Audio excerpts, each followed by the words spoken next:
Bonjour, je vous présente le briefing de l'Ultrax, le trail de cette année. Le balisage courant tout au long du parcours est fait avec des fanions orange.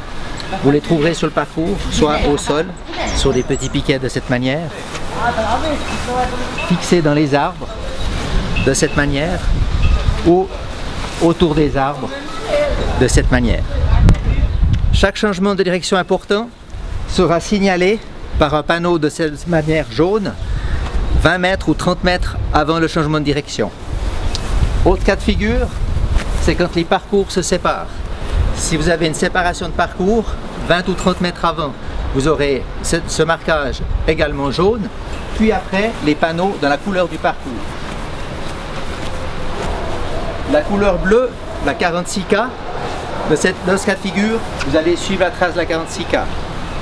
En rouge, la 30K, en vert, la 16K. Dans ce cas de figure, vous allez suivre, les deux parcours se suivent sur le même sentier.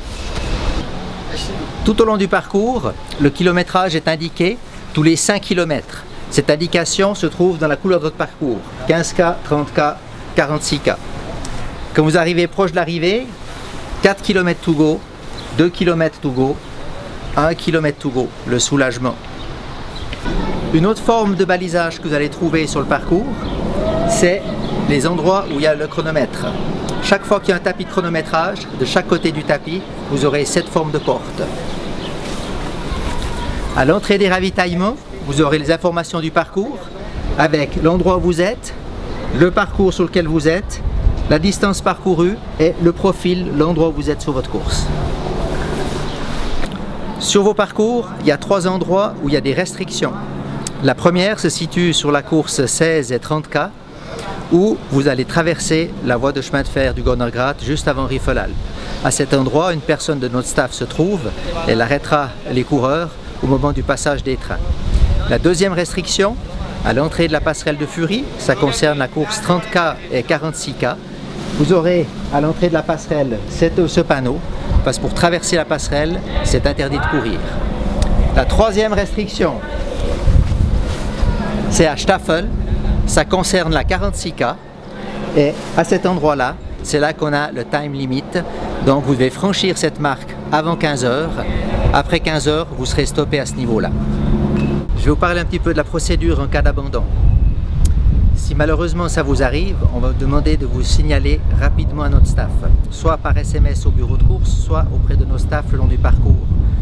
Vous les reconnaîtrez facilement, ils sont équipés d'un gilet orange. Vous devez leur remettre votre puce, vous devez leur communiquer votre nom, votre numéro de dossard. Si vous avez fait ça par SMS, vous devez vous rendre à l'arrivée, rendre votre puce à une personne de notre staff à l'arrivée. Avec votre dossard, vous pouvez regagner Zermatt par les remontées mécaniques librement. Pour terminer, quelques mots sur la météo et votre équipement. Comme vous le savez sans doute, on a décidé qu'aucun équipement n'était obligatoire.